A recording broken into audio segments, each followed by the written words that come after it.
As a child, I always fantasized about being a twin. I always dreamed of my twin sister coming back home one day, and the story will be that she was staying with a relative, a distant uncle, a distant aunt, and then finally they decided to bring her home. I always wished for a female twin, but then if I couldn't have a female twin, then let it be male. So far, we shared the same birthday date and came from the same mother. This book, The Woman in the Woods, written by Leslie Pierce, brought back those memories. Do I still want to be a twin in this adult age? I'm not sure about that. But being a twin is a lovely thing, and this book reinforced those thoughts. Let's have a look into the story about the twins, Duncan and Macy Meacham, in this book, The Woman in the Woods, written by Leslie Pierce. This book was published in 2017, and the story was set in the summer of 1960. That was when the story started, centered around the lives of the twins Macy and Duncan Meacham. It's a combination of historical mystery, family drama, and a bit of a murder mystery. It follows these twins and their dysfunctional family and some things that happened in the society. These twins were said to be 15 years old when this book started. And I said their family was a dysfunctional one for some reason. Just stay with me. A little background to the story. The story opens up when the mother to these twins, Lily Meacham, was being sent to an asylum by their father. He said she was mentally ill and the best place for her to be was to be in an asylum. The twins were still trying to get around this when they were shipped off also by their father to their grandmother in a place called Nightingale. It was more of a village, foresty kind of setting, different, a far cry from what they knew and the life they were used to back home with when they were with their father and their mother. And so they realize a sudden unlimited freedom. They start to make friends. They start to mingle with other children there in the New Forest. That was the name of the place.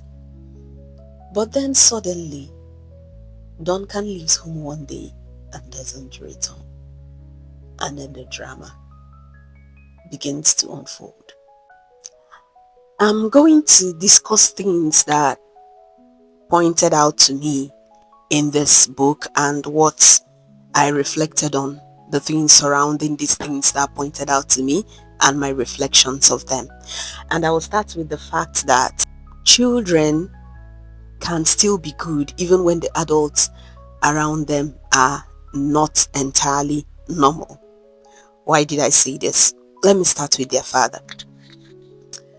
Their father, Alistair Meacham, was more like a military man to his children than as a father.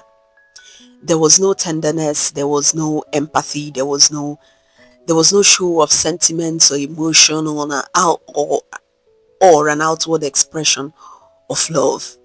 It was more like, I give orders, you follow them, you do not question my orders, you do exactly what I ask you to do, and nothing short of that. He was very distant from his children. He was living in his own world and they were living in their own world. At some point, I felt maybe I may come across a point where I will be told that he wasn't their real father. But when I read about their grandmother, I knew that, okay, the apple does not fall far from the tree. Because if their father was as cold as ice, their grandmother, Violet Meacham, was as cold as stone. Their grandmother paralleled everything I knew grandmothers to be up until I read this book. I knew grandmothers to be very warm, very hospitable, pampering.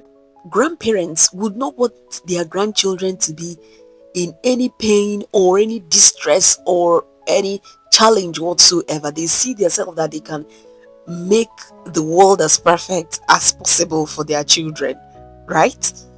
But Violet Meacham was exactly the opposite. She was very mean, very stern, distant from her grandchildren. She did not care what they were up to, just like her son Alistair. It was, I give others, you follow them, you do not challenge me, you do not talk back at me, I don't want to hear your opinion, just do what I asked you to do. And then their mother, Lily Meacham, she would have been maybe the normal person if not for the fact that she was shipped off to an asylum as being labeled having a mental health disease. And so she was being separated from her children at a very tender age. These children were just 15. So from that point, even before she was shipped off to the asylum, they were already lacking maternal love, maternal care, the bonding with their mother. So in all of this, I felt that these kids did not have normal adults around them.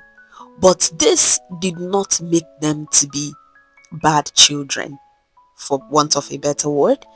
They were compassionate, they were empathetic, they were the nicest pair of kids anyone could come across. They had full milk of human kindness, and their care and love and concern for people around them actually helped them in the long run. The second point that I want to talk about in this book is about outcasts. Outcasts in the society or anywhere may not always what they are being painted to be. The stories surrounding them are more often than not hearsays, and nobody can actually verify those stories around them. Who were the people that were outcasts in this book? There was a woman, Grace Devil. She lived alone in the forest. Never talked to anyone, never communicated with anyone, never mingled with anybody. Stories abounded as the twins heard that she was evil, she was wicked, she was a mother, all manner of ugly things were being attached to this woman. Again, when Duncan went missing, somehow people started associating Macy as someone with bad luck. First, her mother had been sent to an asylum as a mentally ill human, and then just soon after, her brother gets lost. And so they started seeing her as one with ill fate and bad luck, and somehow stopped associating with her. An example was a boy that she started falling in love with and was thinking that they had a thing, suddenly started becoming cold towards her. And his reason was that his parents did not want him to associate with her again because there was sort of a bad omen surrounding her. Can you imagine that?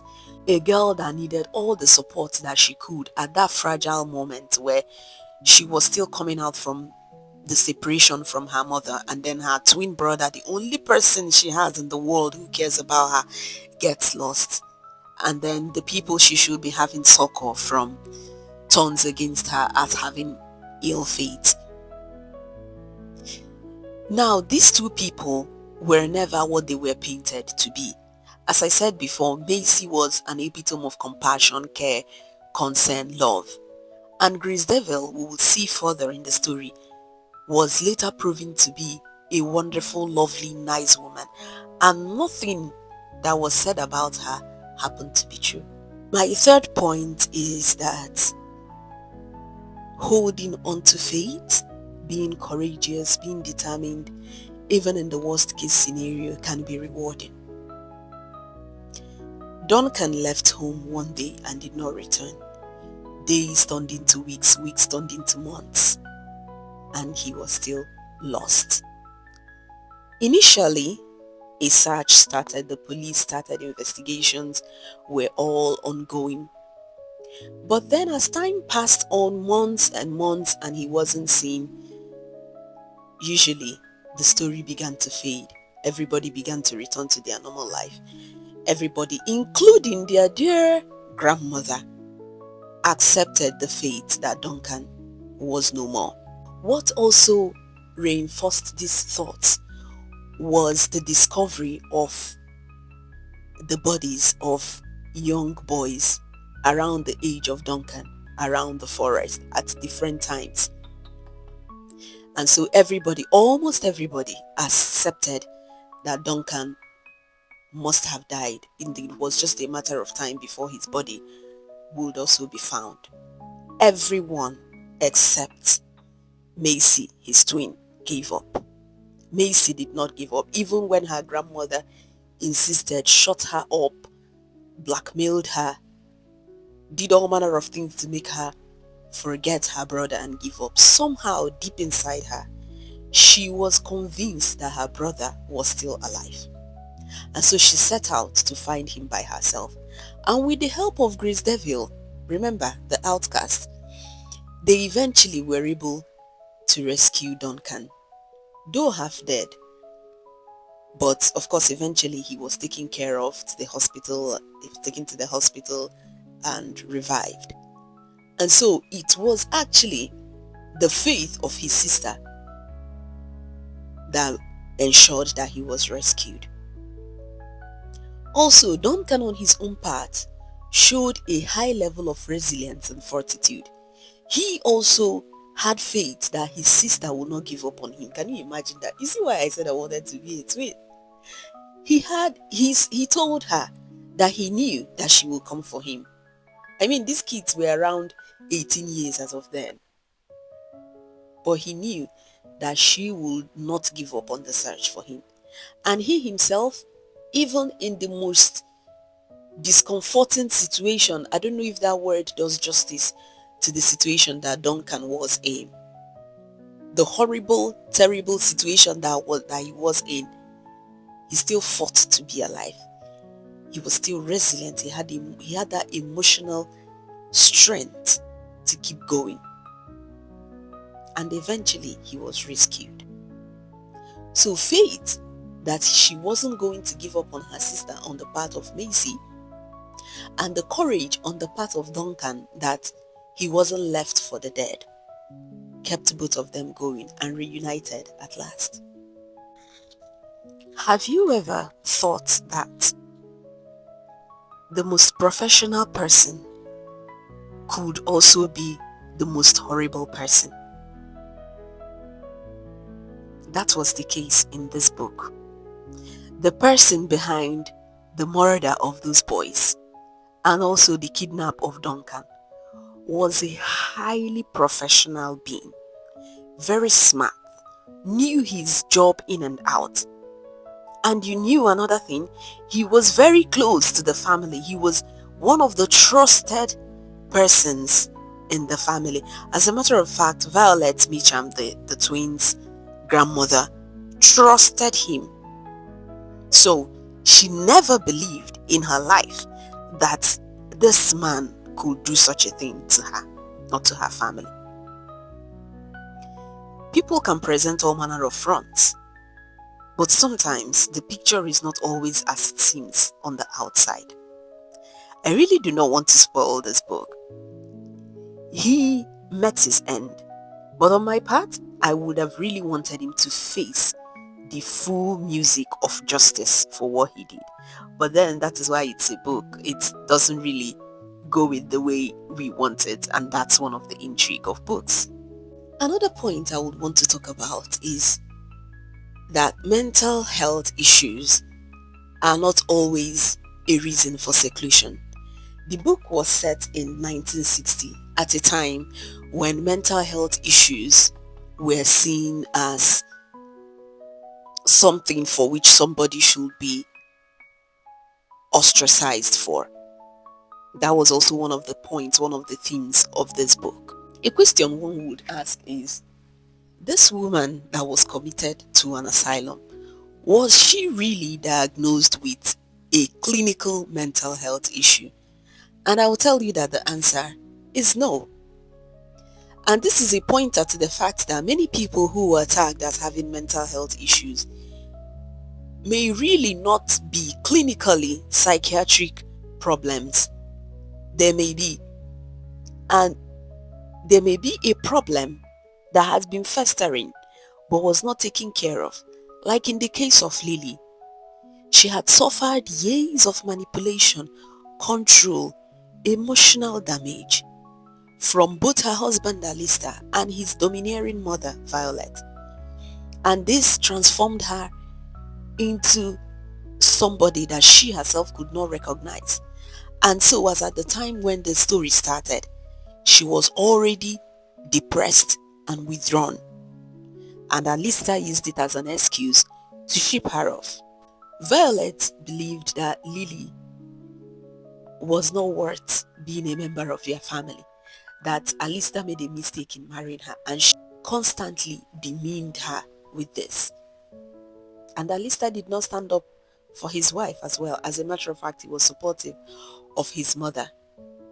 Imagine living in such a household, and this turned Lily into something else. That is one of the themes of this book, that sometimes people are not really suffering psychiatric illnesses as they may be labeled to be. It might actually be a problem in their environment. And that was the problem with Lily. Also, shipping her off to an asylum may not have even been the best, assuming that she was suffering from a psychiatric illness. There could have been an arrangement where she would be able to see her children, because the children did not understand what was happening to their mother. So they were left with loads of thoughts. Really, did their mother forsake them? What was happening to their mother? Was this a ploy for her to run away from them? Didn't she love them? If out of love, a proper arrangement was made where these children will constantly see their mother, it may even aid her healing. But no, Alistair and his mother had other plans. I will not end this review without talking about one special human in this book. Her name was Janice. Janice was the sweet, lovely young lady that was living with Violet Meacham.